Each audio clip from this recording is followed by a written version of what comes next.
Welcome to 5 Minutes of X, where mutants' rights are real, Asgard is less real, and sometimes Thor throws hands with Magneto just to keep the universe spicy.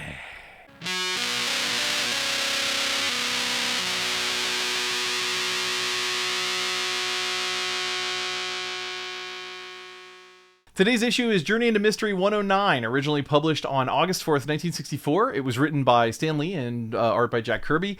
It's an odd one. We've got the Master of Magnetism taking on the literal Norse god of thunder. We'll get into how we got there in just a minute, but before we do, let's talk about the weird line Marvel sometimes walks between mythology and mutation. Today's spotlight, again, no character to talk about, but I want to talk about the differences between Marvel and DC and maybe even why it matters. I don't know. But before I get started with the spotlight, let me just make one thing clear. I am not involved in the Marvel versus DC debate. I'm not interested in it, and I don't care who wins. Fanboys have been yelling about it since before I was born, and honestly, it's tired, it's boring, it's dumb.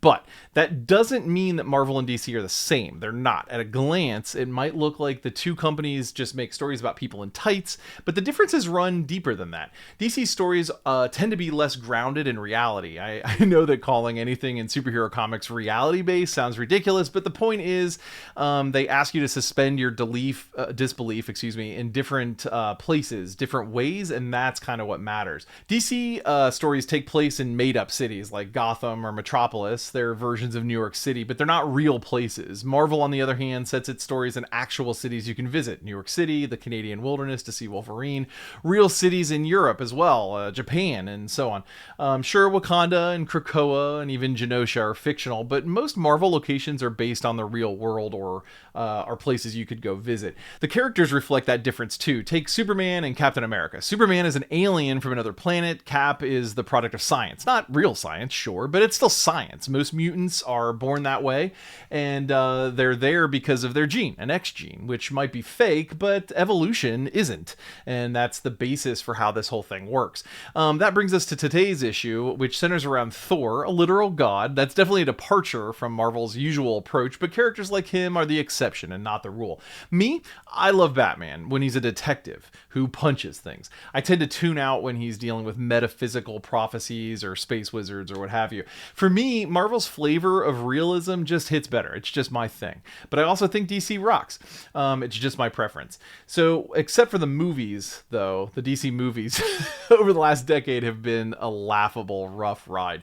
DC has had a wave of bad films lately, and I'm genuinely bummed about it. Even when Marvel has a bunch of bad movies, which Phase 4 is not popular, blah, blah, blah, blah, blah. Even those movies are watchable. Some of these DC ones are just awful. The number of flops that they've put out is really intense, but I'm still rooting for them. I want a great Superman movie in 2025. Fingers crossed. This issue opens with Thor being honored with a statue. It's meant to sit alongside the monuments of the Avengers, the Fantastic Four, and the X-Men. Though we never actually get to see the X-Men one, kind of weird. We're going to come back to that later. Meanwhile, Magneto is deep in a submarine off the coast of New York City. The top of it is like some sticks that poke up out of the water. It's actually kind of fun. It's different. I don't know. He's using a scanner to find the X-Men, still trying to find their home base. He sends the rest of the Brotherhood out to search like a smaller area for our heroes, so that he can continue his search alone. The search itself triggers some sort of massive magnetic disturbance across the city, which catches Thor's attention. He cancels a dinner with Jane Foster, his girlfriend, and flies off to investigate. So he finds Magneto's stick sub and drops inside alone. Magneto, impressed by Thor's power, tries to recruit him into the Brotherhood. Thor declines. Magneto, who at this point has failed to recruit Submariner, the Blob, now Thor, and has two members of the Brotherhood who actively want out of the group. The poor guy can't recruit by saving mutants from angry mobs forever. He takes the rejection in stride by trying to kill Thor.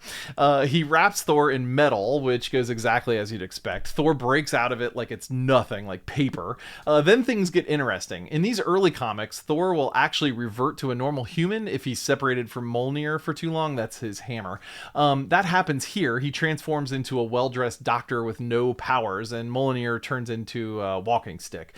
Since at this point in the altercation, Magneto and Thor are separated, Magneto doesn't notice that he's now a normal human, and he just keeps like the attack going remotely. Before he can finish the job of killing Thor, though, he gets this urgent message from the Brotherhood. They found the X-Men, but they're now under attack. Magneto recalls the group and continues fighting Thor, who eventually gets Mjolnir back and regains his godhood. Magneto retreats, but not before leaving a nuclear bomb to take out Thor once and for all. Luckily, the X-Men have followed the Brotherhood back to the sub. Iceman freezes the bomb. The heroes escape. The day is saved. The issue ends with a quiet dinner scene between Jane Foster and Thor's human alter ego, the Doctor. It's a soft moment and a nice closer after all the chaos. There's a backup story in the issue, but no X-Men show up in it. If you're reading along, it is still worth your time. It's a good story.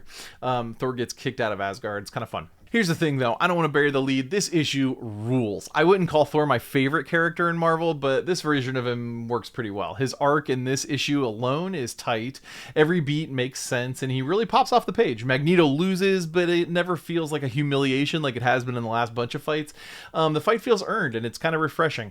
But the real magic trick here is how the X-Men show up, or actually how they don't show up. You never fully see them. There's no dialogue. There's no panel where they stand in a row and like pose or anything. Instead, you get these weird glimpses: the blast of Cyclops' optical beam, the swirl of Iceman's ice around the bomb that's going to go off to stop the bomb, a glimpse of Beast's knuckles and the shadow of Angel's wings, a submarine leaving the scene with an X on it. We don't even see the X-Men statue. They're just hiding from our heroes here in this issue.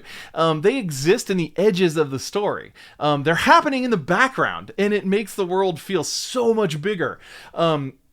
You feel like you're living in the corner of Marvel's world, and even though the camera is on Thor, the X-Men are out there doing their thing. It's such a cool way to show the scale and shared universe without beating you over the head with it. It makes me wish there was a comic that covered their version of the events, and that's like the best kind of comic book storytelling. I love this issue. God, it's so good. Go out right now and read this issue.